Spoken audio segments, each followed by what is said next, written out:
voudrais juste peut-être revenir sur quelques petits points parce que depuis, lors des 3 rencontres et depuis les 3 rencontres, il y a eu pas mal de remue-ménage autour de cet accompagnement, n'est-ce pas? Et voilà, je voulais juste revenir sur quelques points. Alors, je vois que ça a énervé un peu tout le monde, là, cet accompagnement. Les syndicats, les montessoriens, les professeurs d'université. Il y a même eu des interpellations parlementaires, des lettres envoyées à la ministre, au directeur d'école. Bon, j'en ai reçu aussi. J'aimerais juste dire que, bien sûr, que ça déstabilise, surtout quand on fait vraiment ça avec, je crois, de très bonnes intentions et saines intentions. Mais je voudrais juste dire à tous ceux, parce que oui, entre-temps, je me suis aperçue aussi que parmi toutes ces personnes qui envoyaient des critiques très peu constructives finalement, eh bien, il y avait parmi ces personnes-là des gens qui venaient aux journées. C'est-à-dire que les gens ont une détestation profonde pour ce que je fais, mais ils viennent quand même le week-end. C'est-à-dire qu'ils sont vraiment motivés dans leur haine. Donc, c'est bien, c'est admirable. Donc voilà, j'ai pris conscience de ça, qu'il y avait des personnes qui venaient jusqu'à se déplacer pour critiquer, juger, voire rapporter mes propos pour qu'ils soient ensuite rapportés à je ne sais qui. Donc, s'il y a encore des personnes dans la salle qui sont là pour ces intentions-là, j'aimerais que vous puissiez entendre très clairement et que vous puissiez rapporter à qui de droit qu'aucune lettre, qu'aucune critique, qu'aucune menace, qu'aucune insulte, qu'aucune colère, qu'aucune peur, qu'aucun de vos doutes ne me fera chavirer, tanguer. Je resterai là, bien ancrée.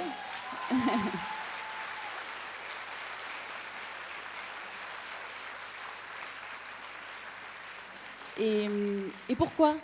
Pourquoi ? Parce que c'est pas que ça me plaise foncièrement d'être là, c'est quand même sacrément stressant. C'est que je crois que, et j'en suis encore plus sûre aujourd'hui, après le travail que j'effectue dans certaines classes, que c'est juste.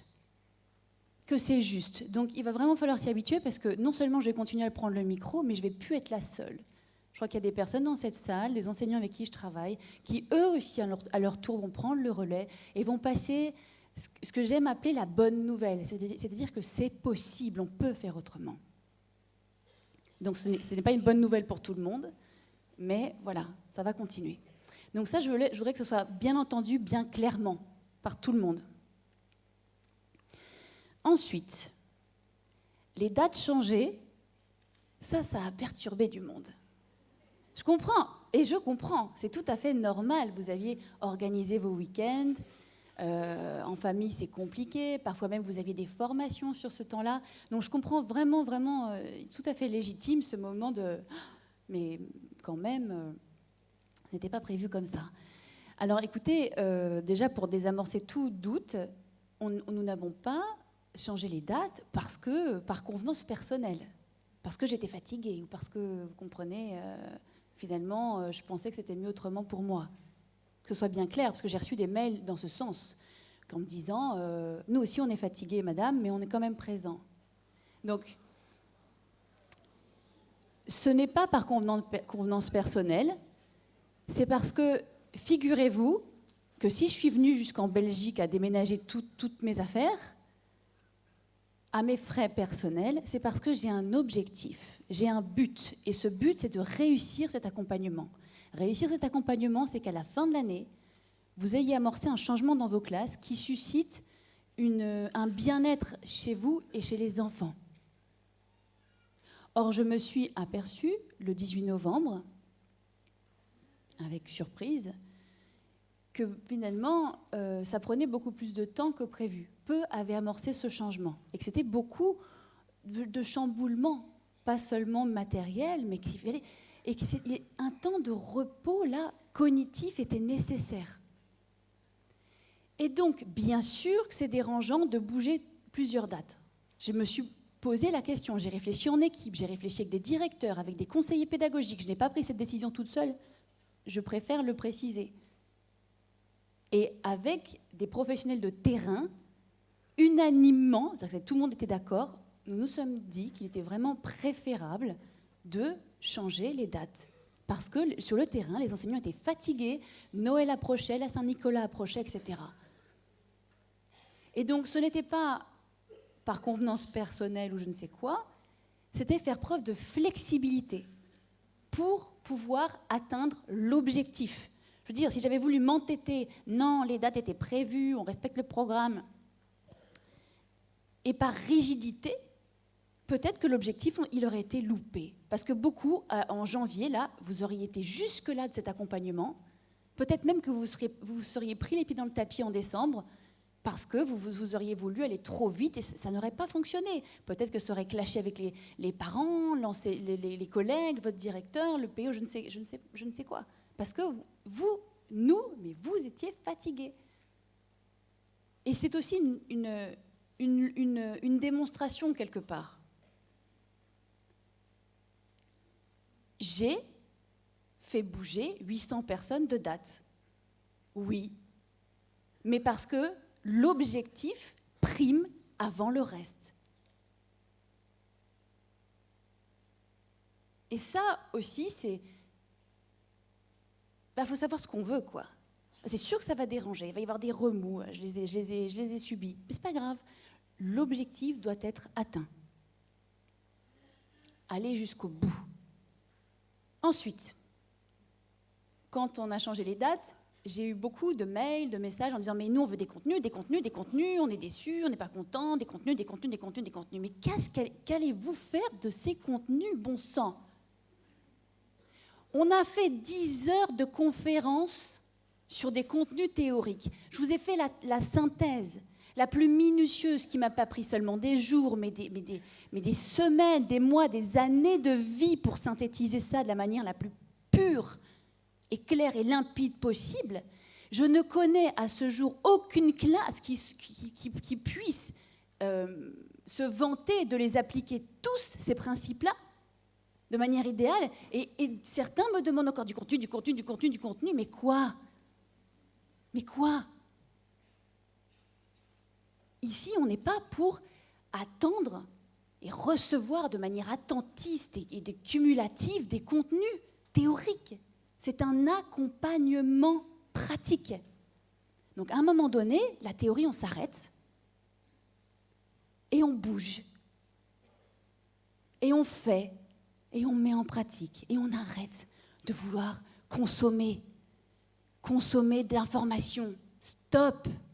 Ne comptez pas sur moi pour aller dans ce sens. Je n'irai pas.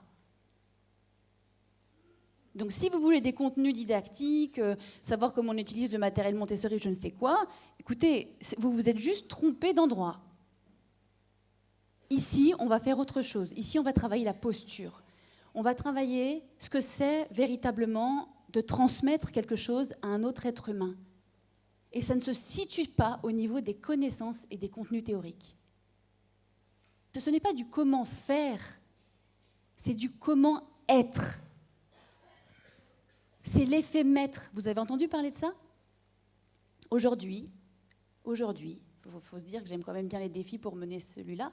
Aujourd'hui, on n'est pas capable de savoir, parce que dans toutes les études, en fait, ce qui fait que d'une classe à l'autre, les enfants sont mieux, ce ne sont pas les contenus pédagogiques, ce n'est pas le nombre d'enfants restreints par classe, c'est l'effet maître, l'effet de chacun. D'ailleurs, c'est ce qui m'a été reproché à Gennevilliers.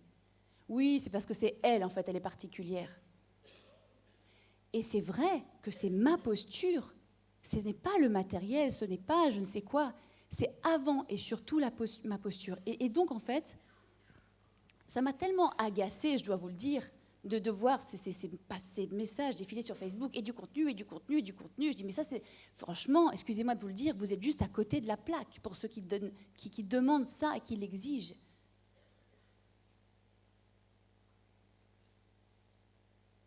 Si vous voulez devenir de bons techniciens, vous n'êtes pas au bon endroit, des bons techniciens didactiques ou je ne sais quoi. On va essayer ici d'être de bons pédagogues.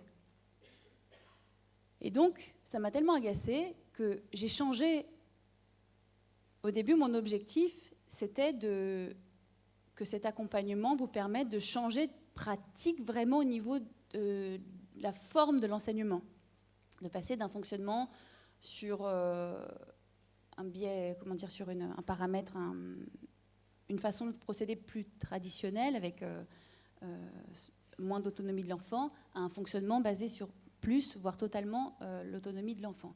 Et en fait, bien sûr qu'on va continuer à aller dans ce sens-là, mais avant tout, l'objectif, ça va être de travailler la posture, de réussir.